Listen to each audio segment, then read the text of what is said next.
Good morning. You're listening to Drinking Socially, the official best way to start your Wednesday. No, the official Untapped podcast. And your weekly look at what's happening in the Untapped community and the world of beer. You know what's scary good? It is Halloween almost after all. Some savings! That's what we got. This episode is brought to you by Untapped and the Untapped store. Use the coupon code PODCAST to get 20% off your next purchase. Your skeleton that's outside holding your pumpkin, he needs a t-shirt. Make it an Untapped one and really get the neighborhood talking about that cool house with the cool skeleton with the hip t-shirt on it. That could be you, and you can save money doing it. That's podcast. Coupon code is podcast. Store.untapped.com. Dress your skeleton, dress yourself before you become a skeleton or after. It's your life. Do what you want. And as always, like, subscribe, whatever. I'm going to throw this out there.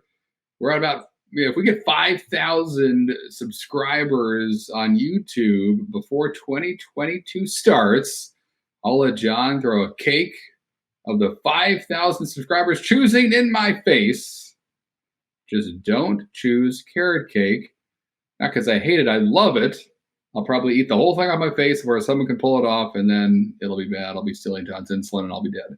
So that's it. You just have to tell your buddies, yell over the fence like we've told you to do in the past. Tell your mailman, tell your buddy who owes you money. Keep the 20. Just subscribe to Drinking Socially on YouTube.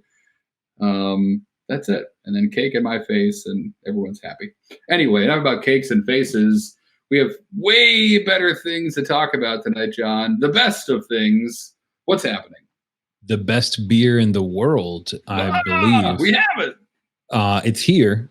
Is it really the best beer in the world? We're going to try our best to give you at least two informed opinions. But have you ever been fortunate enough to hang out with a brewer and ask what their favorite beer is? And if so, my guess is at least half of them told you that it was Orval. It's become kind of a legend in beer and brewing, and it's like it comes from this Game of Thrones-esque monastery in the middle of the Belgian woods that's only open to the public once a year. It's like a brewery Willy Wonka. The beer itself has ascended from grocery stores in Belgium to across the whole entire world thanks to importer-exporters and across generations of drinkers that are kind of into the goat.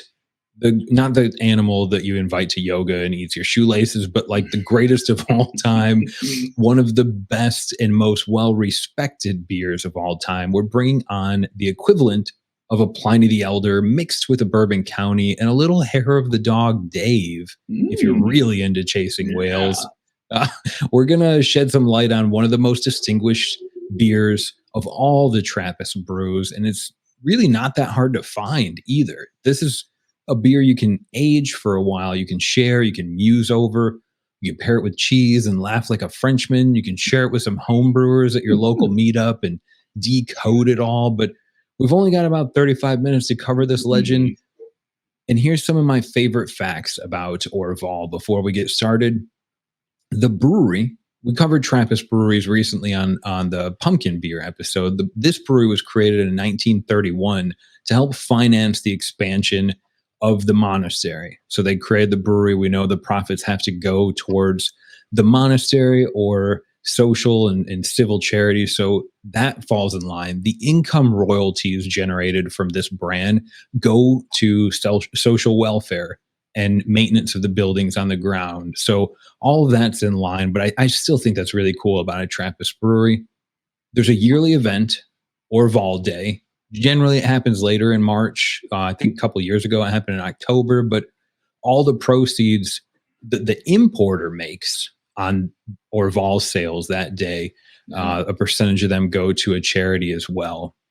And as mythical as this beer is, the greatest beer of all time, proclaimed by many, if you want to go visit once a year, it's like getting a golden ticket. So there's no golden ticket in these bottles, unfortunately, but we've got the next best thing, and that's 33 centiliters of Orval to consume. And Harrison's going to help tell us how we can use this to unlock or level up a core badge on Untapped. That's right. This is a great one that any beer fan should have in their sights if they haven't already. Because these beers are important, these Trappist brews. The name of the badge is Trappist Travesty. We'll unpack that later, maybe. I don't think that maybe the only travesty is if you haven't had any of these beers. We'll just spin it like that. Well said. Well spun. Right. Planning to be a monk? Try 5 different beers from Trappist breweries. Only breweries with the authentic Trappist product or ATP designation count. So pretty straightforward. You obviously have to know what those breweries are, but make an educated guess, I think. And you probably know a few of them anyway, just from being a beer fan for a while. But we have, as John said, as I said last week, as many have said before us, one of the best in front of us today, John. Holy guacamole. Pretty sure if you ask enough breweries, they'll just tell you straight up it is the best. And it's not often you get an answer like that from someone as Harrison pulls out the unique kind of Skittle-shaped Orval bottle. I know, I love that. And I mean, it's beautiful. It's timeless, like a little black dress of beer bottles. And but sure. And as Harrison pointed out, the badge that we're featuring, Trappist Travesty, you have to drink a Trappist-made beer. And if you look on Google, you'll see that there are 19 Trappist breweries in the world. There are 11 Trappist breweries in the world. To the best of Harrison's research, how many Trappist breweries are there in the world, Harrison? I think as of January 2021, there are 14. That's the answer we're going to stand by today. I agree. There seems to be a little confusion, but let's just say 14-ish. You got options. Yeah. I think Italy has one. We talked about Spencer in America up in Massachusetts, and most of them are in Belgium. But the one we're drinking today comes from Brasserie d'Orval or d'Orval. I don't know how to say it like a proper. But if maybe after we drink it, it'll get better. Most of you know this beer is Orval. It's a Belgian pale ale. It's 6.9% over here in the States. It's a little bit lighter at 6.2% in the UK and Europe. Brings 32 IBUs. It's been checked in over 325,000 times with an overall rating of, I don't even care. This beer doesn't have ratings applied to it. It transcends ratings. Definitely rate this beer and apply your judgment to it. But I think what makes Orval so special is the love that it gets from the makers of beer that are vocal about it. A lot of them have spoken out. The brewer at Boulevard, a huge fan of Orval, and almost every brewer I've spoke to raises their eyebrows when we talk about the magic that's in this beer. So as you take your first sip, Harrison, as a brewer and a person with opinions, is this magic or is it hype? I mean, I'm landing in the magic camp, which I went to magic camp. That was different than this. I'm still missing a hat and a rabbit, but that's a civil suit that is a personal matter. But anyway, no, we'll talk about the beer. We'll nerd out about that and the history of it and what goes into it. But just from drinking it, I love the way that Belgian breweries approach hops when they're not being shy about them, when they're shooting hops into a beer, which this one has. Again, I say hops, everyone thinks double IPA. No, it's not that. It's delicious, though. And there's a lot of mystery behind Orval. One of the reasons I love it is really just because it's different every time you drink it. And that's kind of the mystique about it. This thing's designed to age in a bottle and change over years. So every time I have it, I'm kind of like, what Orval am I in store for today? And that's exciting, right? Knowing kind of within a realm of possibilities what you could get. But for this one, it's a little bit of that Belgian candied sugar. There's almost like a fake grape happening in there just for a minute, like a second. It's like a pop of a fake grape and that dark fruit, prune, Belgian candied sugar.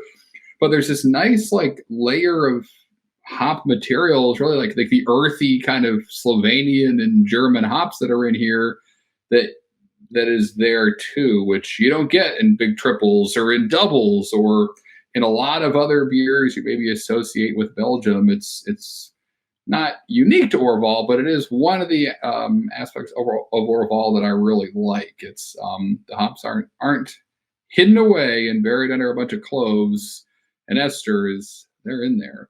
But anyway, that's what I'm happening. But it's going to change when you drink it. Again, this has been in a bottle. Ours is bottled. I'll note this quickly before we hear John's first sips. To the 12th, excuse me. Well, actually, this is Europe, so probably was November 12th, 2020. If I had to guess, it says 12/11/2020, so I'm probably right. 12 November. Right, and 2020, and it says good till 2025, but that's conservative. You can probably age it forever. So ours is 9 months, almost a year old, actually, since it was bottled. So it's got some things going on. Anyway, what's happening over there, John? What are you enjoying? What's going on? I'm also going to be in Camp Magic for this beer. And I want to preface and say, like, there are other magic beers I've had. If you've drank anything from 450 North or that's in that camp, that's just like, or Smooge, like you've had a beer that isn't like beer, some fruited sours. This is like beer, but it like the dark sugar candy, dark stone fruit. It doesn't taste like a Biscoff cookie, but there's like sweet brown sugar notes that kind of float through here that make me like, this is not what an American pale ale tastes like, not in 100 years. And I love that you were saying, Harrison, if we had drank this maybe only 2 months in the bottle, we'd probably get a little bit more of that hop flavor. Yeah, as this has been sitting for a couple of months, we're getting the Brett has time to do more work to the beer. Yep. And again, it could change even longer. So it's a living thing. I'd imagine they bottle condition all these beers as they're leaving the line.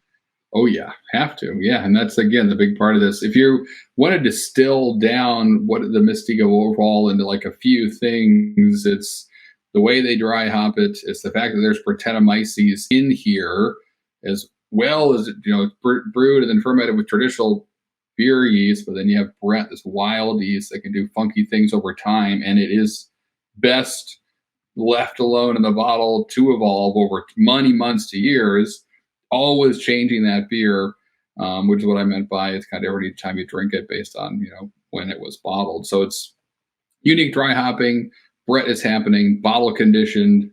This beer, if we had a whole case of this on the same bottle date and drank one every month, it'd be different every time we had it. And that's really, really cool. And in fact, as a quick note, I've mentioned it before, but that was something I loved Beer Advocate for back in the day, where if somebody opened up a Cantillon whatever from 2007, sometime in 2011, they'd be like, now's the time. If you make a whole blog post about it, and if you have a 2007 Fafoon, open it tonight. Mine tasting like X. I remember the first time I saw something like that, I was like, who's going to respond to this weird, obscure request of a single beer from a certain year? And I'd refresh the page, and there'd be 20 people going like, I have one in the cellar. I'll grab it and put it in for tomorrow. I just had it yesterday. I agree. So, and that's very unique almost to, certainly like Belgian beers lead the way in that experience. A bottle conditioned beer that you could brew the same day, bottle the same day, all that stuff. But you drink them years apart, months apart. It's a different beer. And that's so cool. And it takes time, it takes patience to enjoy that experience. And those are things that are coming, less and more rare, I guess, or less and less necessary, or maybe it seems that way. But for Belgian beer, Orval, it's worth it to get a few, have one now, have some later, share with some friends, and just kind of sit with it and see what it does while you drink it, while it ages, all that cool stuff. I totally agree. I think this beer has earned its kind of like the Tom Hanks of the beers. Like it's just so universally good. And you could drink it on an island. You could land a plane with it. You could, easily. I don't know, big with it, but That's right. it's not doing anything that's breaking any norms or rules. It's just doing everything it does so well. And Mhm. you can have 4 different versions in 4 different months. When you were talking about the beer advocate message boards, Yeah. it made me think like, we have like our hazy boys and our crispy boys. If you're a fan of Twitter, are there like Belgian boys or Trappist boys? Yeah. I don't want to continue down this road, but Yeah, what would be the cool iteration for the funky monks, for the who knows? I don't know what you would ooh, call that funky group of monk. people, Yeah, right? But okay. they're right. There should be. I'm sure that unofficially there are, because I've had conversations with them, many times on Beer Advocate and other spots online. But yeah, what's the cool name? Let us know if you're part of some sweet group. The Monkster Mashers, inspired by a beer from 2 episodes ago. Yeah, what would you call that? I don't think a Belgian boy quite does it, or a Sounds weird to Trappist me. folk. Yeah, that doesn't. I mean, those are real people. There are plenty of young men in Belgium. Trap clam would be cool. I see like a little Wu-Tang inspired logo there. Ooh, man, that'd be a good. All right, if it's not yet, patent pending. We got those T-shirts. When anyone try and make them, you can come to us for those T-shirts, or So probably Wu-Tang. seriously, we'll probably collaborate with them. Mhm. So Orval, the greatest beer in the world, maybe beyond definition, just like if you watch wrestling and you see like I'm the greatest heavyweight fighter in the world, or if Right. you watch A baseball, lot of maybe those it's guys. Sammy Sosa, maybe it's Mark McGuire, maybe it's Jose Canseco, hopefully not. But you have your sort of like claimed greatest in the world. Right. Orval, I think, has been given greatest in the world just so Yeah. many times that it kind of sticks. But there are other Trappist beers and breweries that are also highly sought after Oh yeah. and highly acclaimed. Harrison, did you get a chance to take a look and see kind of what's going on with this Trappist Travesty badge that is not a travesty at all unless you haven't earned it? Exactly. I think that's it. I think we're all gonna decide collectively tonight that, or today or whatever, that this is only if you don't have this badge is that the travesty. So Yeah. yeah, that's Yeah. it. Because truly, you're missing out on history and the current times and whatever. I think this, by the way, this screams cheese at me. Like I'm just hearing a voice in my head going cheese, and I can't quiet it down. So that's going to be an interesting snack for me later. I think Um, Orval on their website has like a page dedicated to pairing this with cheese. yeah, I And would they not be also, surprised. for those of you drinking at home, or if you ever want to share this with a friend and sound like really educated about it, they recommend pouring it out just like you would pretty much any beer, kind of line it up horizontally, let it fall into the glass without Right. roughing it up too much, but leave about a Yeah. centimeter in the bottle. Leave that sediment in there because there's going to be a lot of Brett left over and stuff. So Yeah. they'll kindly and actually tell you, go ahead and leave that in the bottle. Next time you share this beer with someone, let them know that you're educating them. Just leave it in the Yeah. bottle. They're safe Leave to that sediment. little swirl. Yeah, a lot of Belgian beers today to swirl it and dump it. For me, and this is personal, but I'll always wait on that. I'll pour it, keep it in the bottle, I'll drink it. If it tastes good, I probably won't mess with it. Maybe if I drink half of it, if I'm feeling crazy that night, I'll swirl and I'll dump and I'll see what that does. But sometimes, right, if it's just I'm dumping a bunch of Brett in a beer, it's going to be, it'll be crazy. Sometimes I'm trying to chase that dragon. Sometimes I'm not. So, um, so yeah, I left a little bit of the swirl in there. And if you're a home brewer, keep that swirl. Boom, make your own beer with it. Go prop that up, grow it. Now you're brewing Orval in your garage, and you don't even have to go to the brewery to do it. So that is cool. That's something that I used to do much more in my younger days. But anyway, yeah, I dove into this. A lot of great Trappist breweries out there, of course. I was very curious to see how this badge was doing because in my mind, it's kind of like Belgian beer is its own obstacle course. If you're a beer fan, you can write pastry stouts, hazies. I can appreciate a lager, and then you get into Belgian beers, and your whole world gets flipped upside down, and hops are doing different things. Yeasts are unpredictable. Corks and cages. It's just a totally different way to approach beer.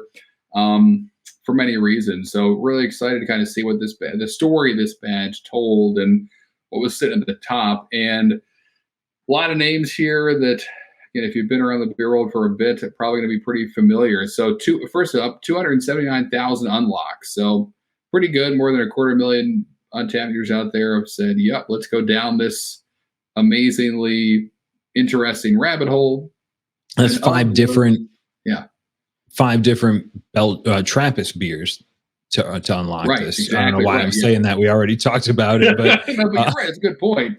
They're not just dipping the toe in the water. They're saying, "Ooh, this is interesting. What else do you have out there?" They're really taking the plunge. And so number one, which I was pretty cool. So Westmahl's Triple. Wow, again, amazing beer. But I didn't. My thought going into this was triple Westmahl's, or it was triple Carmelite. That was going to be the number one. But they may not be officially a Trappist brewery. They may just be a great triple. Brewery. So what do I know? But Westmahl jumping in at number one with their triple. Then one of my favorite beers of all time, the Roquefort 10 coming in at number two. Then La Trapp's Quad, which is a single one of those beers is a night. I mean, that's just put the fire on, throw the fire in the fireplace, enjoy that La Trappe Quad, and just chill out with it. Do not drink that like a beer. It'll teach you a lesson or two real quick. And then coming at number four, Orval. Here we are. Yes. And it's neck and neck. I mean, I should say that again, of those 279,000 unlocks, about 18,000 of them for Westmahl's Triple. After that, Roquefort 10, the Quad from La Trappe, Orval, and then next, Roquefort 8, all have about 15,000 check-ins. So they're so close, those four beers. It's like one Trap Fest away from changing second place. One wild weekend in Bruges away. That's a different story. But Roquefort 10, then Westmahl comes back with their double. And then if you're at home yelling, "Where's Chimay? Where's Chimay?" Chimay is filling out basically the end of this list with Chimay White coming in, and then blue, and then red.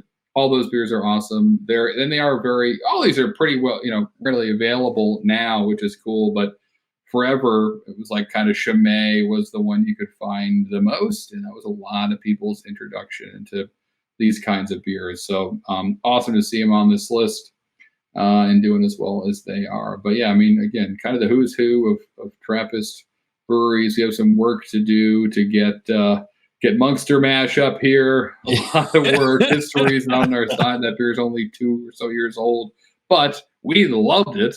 So who knows? Time will tell. This may look like a totally different story in 20 or 50 or 100 years. So curious for that. And it was really cool to see when you were going through that list. You've got different styles of beer.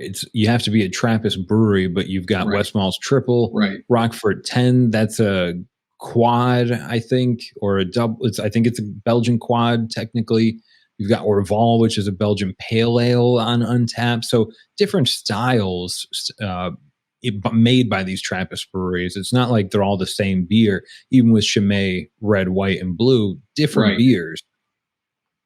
Oh yeah, yep. Exactly. It is very cool to just see that. Have a Belgian pale ale, quads, triples, doubles, all those things all on the same list. I mean, again, and you could have a triple from one brewery and a triple from another, and they would be totally different. I think that's also a good night. I know. It's so, yeah, look out. But so yeast dependent. Each brewery has their own yeast. It's all wild and crazy, being trapped by the ocean and the mountains around Belgium forever and kind of doing its own evolution, isolated from the outside world.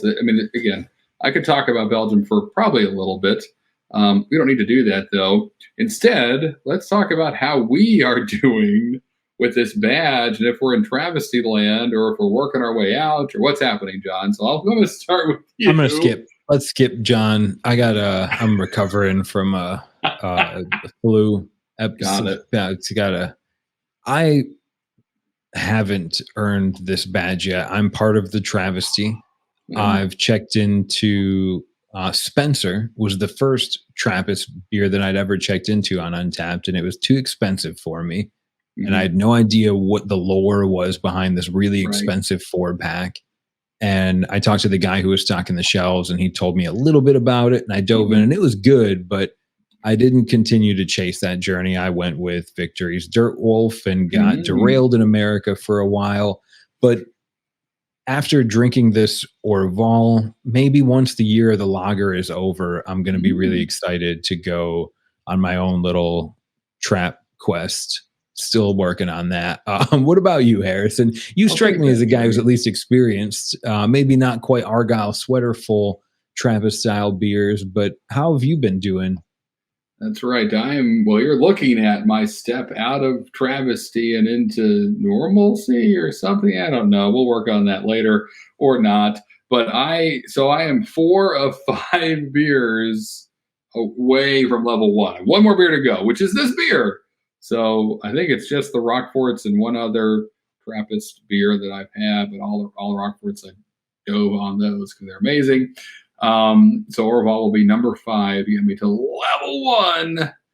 So nothing to brag about at all. I applaud you if you've really moved through this because, I mean, as varied as these styles can be, a lot of these Trappist breweries brew probably only about 5 or 6 different kinds of beer.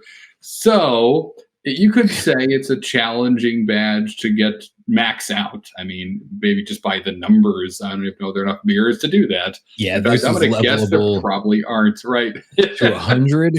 I Right. think if you want to max this out, you're starting a monastery. Yeah, you got to start a. So anyway, we all have some work to do there, and to start a monastery that requires some soul searching, which is even, yeah, that's a lot of work, a lot of At deep, least drink through lot the of late beers that nights. are available first. So I don't even know if it's physically possible to max this out yet. But anyway, not making excuses. I know what I need to do. And I like that. I mean, maybe the year of the lager as we wave a beautiful goodbye to it. The year of crazy Belgian beer shows up. That's a heck of a year, though, as we've already alluded to a couple times. I don't think we're doing too many quad versus quad Yeah, podcasts before, right? We're that'd be investing in ibuprofen and no more special pillows no that more warm your Wednesday head. releases, at Right. least only Saturday. Um, Right. Give us a month between episodes.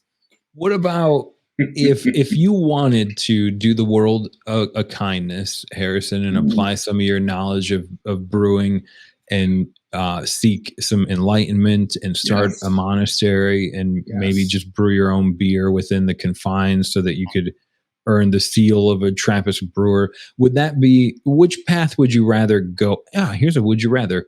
Mm. Um, would you rather brew beer for a Trappist brewery Hmm. or brew beer for like an exciting kind of new edge pushing up and comer like 450 North or someone that's kind of growing their own style Hmm. and brand, if you will? Tough. Because right, 450 North. I mean, obviously, there's so many breweries out there doing amazing things and being innovative and like literally finding the edge of what can't survive in a can. Like, where Yeah. does like we're watching that happen in real time of what beer can you not make, and we're all the ones finding that out together as consumers. So that's really interesting. It is. It's fast. In the moment, maybe you're just covered in a fruited Berliner and you're upset, but you don't realize that you're part of a larger chain that'll turn into a decision-making process that decides no more fruited Berliners in cans, and then we'd never see that again. So, or maybe just do it differently. Make sure it's not fermented. We've learned a lot about this from some of our discussions with breweries who've had opportunities to talk with. That there is a way to make sure you don't re-ferment stuff in the can. Not that I don't want to pick it on, not naming names, but anyway. So, but that's exciting to have those kinds of challenges. I don't want to shy away from that. It just means you've got a puzzle to solve, and the eyes of the world are watching you, so solve it quick. And maybe um, that's why I would pretty quickly choose brew for a Trappist brewery. And it may not even be about the beer. It may, or rather, what I should say is maybe it is all about the beer, and that's what I imagine that life being as someone who works at a Trappist brewery is, right. Part of the monastery, or what have you, and or maybe you're just brought in to help shovel out the grain. Cool. A local farmhand looking to be a part of the community. I can see myself doing that. Done with the goats, and I'm in there shoveling grain to feed the goats later. Someone's got to feed the goats, John. I think you'd be good at it. Yeah, I would. Yeah, the goats love me. But for some reason, but Different truly podcast. though, I mean, it sounds like a nice life. It sounds like a simple life. Maybe I'm romanticizing it a bit, but yeah, to wake up every day and your job is to brew beer, and it's these classic styles. I mean, I'll tell you what. The one thing that I'm not thinking about is how big a lot of these beers are. I've brewed Belgian beers before, and those days were the most brutal days.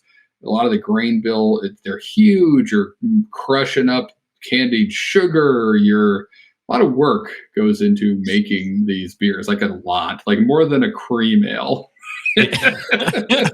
Noticeably, considerably more, so my back is hurting thinking about it. So, but that's okay. It makes you stronger. You get to wear a cool robe. I don't want to make light of it, but I could see me, becoming enlightened, reading a lot more books, brewing all day. Feels exciting. There's an allure to that life of just, I'm brewing to brew, not to be some weird brewer rock star. I'm just here, love of the beer. This is going to make my community better, make people's lives better. That's it. And that's exciting, and that's hard to find anywhere. There is a certain purity around these Trappist breweries that's like right there on the face of it, that a lot of companies try to manufacture that some way, where here it's ingrained. They have no nice pun. I was going to say they have no choice, but you turned it into a beer. Yeah. Okay. So if you're presented with that magical opportunity, I would appreciate doing this podcast with you after you'd monked out for a year, just to hear some of those stories. We've already heard the ice pick story. I'd be excited to hear about. And aside from making up stories, it is almost Halloween. So before we move on to the verified venue that I want to highlight this week, I want to continue probing Harrison's mind with a Halloween themed would you rather of sorts, maybe just a creepy one. All right. So would you rather, this isn't a good one, would you rather be abducted by humans or aliens? Oh boy. Well, no, not humans. It's tough. This is one of those questions I'll answer with the not what I don't want.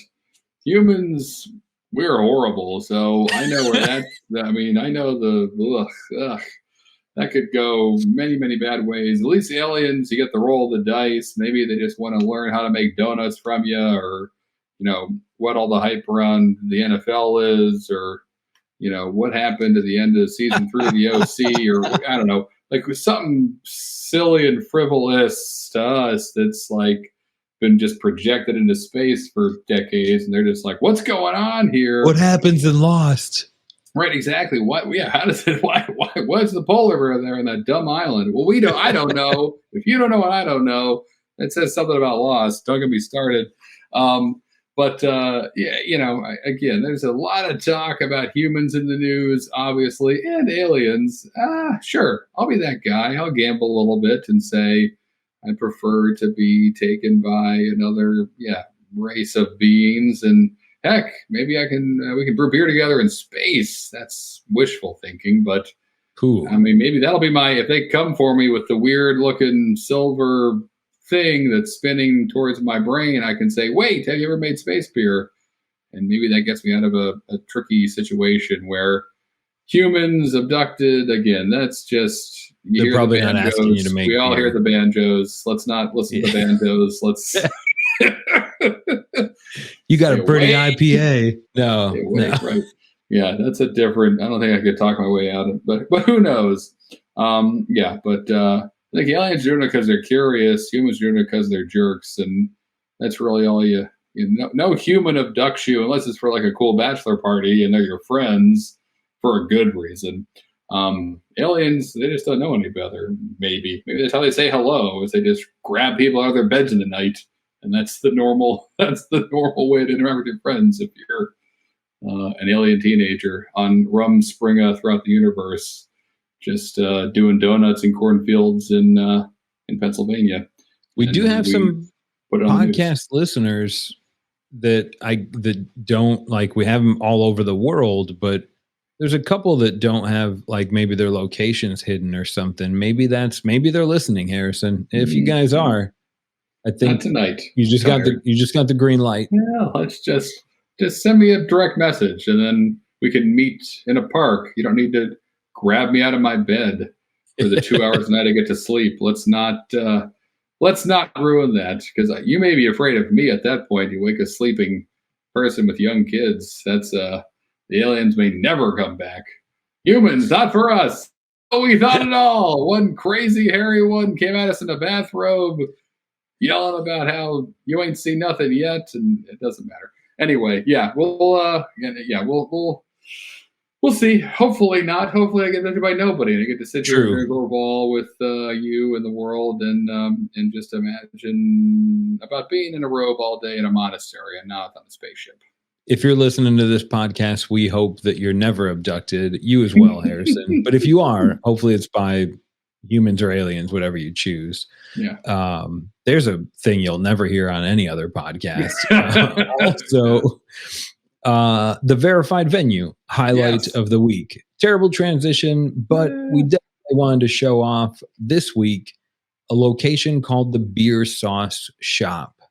And they do, for those of you that immediately went there, they do make sauces, like barbecue sauces that are beer themed, the Beer Sauce Shop, but they also have a lot of other stuff. They have 4 verified venue locations on Untapped, and they're based in Missouri or Missouri, depending on where you're from. The one I wanted to focus on today specifically is the St. Peter's, Missouri location. And the reason is because they're already advertising for Orval Day 2022. Let's go. Good for you, Beer Sauce Shop. I took a look at their Untapped page, and I wanted to send a special shout out to Howard, Bobby, and Robert.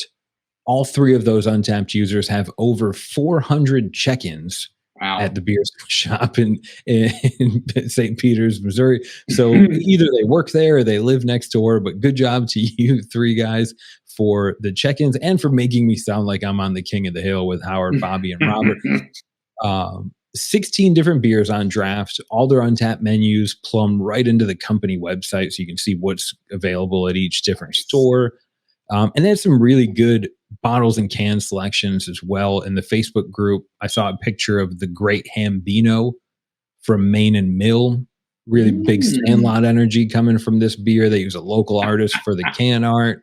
It's s'mores inspired for hams in the Great Hambino, marshmallow, cocoa nibs, cinnamon, vanilla, lactose. Right now, as we're recording this, the beer only has about 50 check-ins on Untapped. And Beer Sauce is showing it off on Untapped and on their Facebook page. Have you ever been there, Harrison? Have you ever heard of these guys? I've not been there, but I did do a little bit of digging and discovered a lot of cool stuff about it. You mentioned most, but something else that stood out to me was their New Beer Tuesday kind of type event that revolves around this new beer club you can join. And this, if I was nearby, I'd join this club. It sounds great. It's perfect for that Untapped fan in your life that wants to try things first. Maybe you're that person. You probably are. That's kind of the whole premise, right? Is you want to beat your friends to get the first taste and bragging rights to new brews that are new to the area or just released or whatever it may be. You can join the Beer Sauce Flavor Guide. And you can, your fellow beer aficionados nearby, they can at Beer Sauce's Beer Bar enjoy new beers. Again, right as they come out, they do flights. They're 4-ounce pours, 4-ounce pours of them. You get them again every Tuesday from 5 to 7. And it's only it's less than $25 a month to do this. So you're getting a bunch of beer and you're part of this cool club, do it before everybody else. Check it in, flights. That's great for check-ins. I mean, this sounds like right for the Untapped fan. which of course we all are. So yeah, this just was very cool to me. It jumped right out, and I was jealous that I couldn't experience it every Tuesday. It must be crap. I'm not surprised you're putting out beers that have only 50 or so check-ins. They have to be finding the stuff no one else is getting to be able to every week have 4 beers that you're going to just blow people's socks off and be hard to get. So, and they're doing it. So, I mean, so cool to see what is happening over there at the beer sauce shop, the beer bar. And as John said, a bunch of locations, 4 of them to be exact. And I know this is happening, the new beer club at the St. Peter's location. But jump on the website, reach out if you're closer to one of the other ones to find out if they're doing it too. But flights are a good time. Don't do them enough. Don't do the flights enough. Wish that I could, but yeah, you know, life, things, all that jazz. Anyway, did I miss anything, John? Was that most of the good stuff? No, I think that you covered New Beer Tuesday. I broke my webcam in the middle of it. But I think we're sufficiently back up and running, and we're well, I'm jealous. Missouri and St. Louis specifically good at beer, as well as the rest of the state kind of getting to benefit from the beer colleges, if you'll pardon the phrase, that exists in St. Louis. But on to the next part of the show. Yes. Harrison. It's been a week since we've done an episode together. That's 7 days for those of you measuring on the Julian calendar. Good. What was the best beer you've had? The best beer of the week that you've had in the past week? I don't know what I'm saying. What was it? Best beer, that sort of thing. The Orval's working. Best beer of the world. So best beer of the week, though. So this was great. I actually had a beer called Rustic Ridge, an IPA, actually a fresh hop IPA. From Highland Brewing out in Asheville, North Carolina. They brew this beer every year. It's different every year because they're kind of changing the recipe up a little bit, using the fresh hops they're getting in out of that year's harvest. And that's kind of what I mentioned, the check-in of, we've been talking about pumpkin beers, Oktoberfest, fest beers for what it seems like 3 months. Don't forget, it's also fresh hop season. And this one was great. I mean, it had that kind of like very unique, like pungent, dank pininess that I really only experience in fresh hop beers. It's one of the reasons why I love Sierra Nevada's Celebration so much. It's a fresh hop IPA. People sometimes forget it's kind of just their winter seasonal, which it is, but it's a fresh hop IPA. And that beer is just so piney and resinous and amazing. And a lot of that is the fresh hop character. And I got a lot of those same qualities in Rustic Ridge. So grabbed it when I was in my local Lowe's Foods because it was there and it was new from brewer I like and never had it. Grabbed a 6-pack, which is rare. Super happy. Going to crush the rest of it and enjoy every fresh hop sip that I take. But what about you, John? Best beer of the week. What do you got? Fresh hop sips for me. Last week, we had the same beer on our best beer of the week. This week, kind of, I want to say Eastern Carolina Classic from Casita. You've mentioned this in the past. I grew up drinking Jenny Cream Ale up in Western New York. And so this North Carolina brewery, Casita, is now releasing Eastern Carolina Classic as a core beer. It's available all the time. It's a cream ale. I finally got a can from you. I poured it into a stein. It came out clear, beautiful. It was just like son of a waffles, right? The beer hit it out of the park. It didn't do any, it wasn't like tequila barrel aged, lime salted. I love those type of weird beers, but this was just really good at what it was. Casita's East Carolina Classic is going to be part of the next 5 years of my life. Yep. If not, hopefully longer. Hopefully it's just there forever. And then like 60 packs of 16-ounce cans, and then I can be buried in all the empties in the tomb somewhere. I'm with you, John. That's a weird way of saying it's a great beer, but great beer. Lucky us. Another ridiculous lineup of great beers this week. Today we got to drink the best beer in the world, Earth, as Will Smith would say. Orval, baby. And it was awesome. There's a little bit of swirl in there. I could probably maybe take some of that swirl out. I may actually shoot it right now and not in the beer and see what's this Brett doing. Tell me more, Brett. Tell me your tale. I may find that out. But again, you don't need to. You can leave some in the bottle as they recommend on their website. And their website's amazing. If you go to Orval. I think it's just Orval.be and just jump in.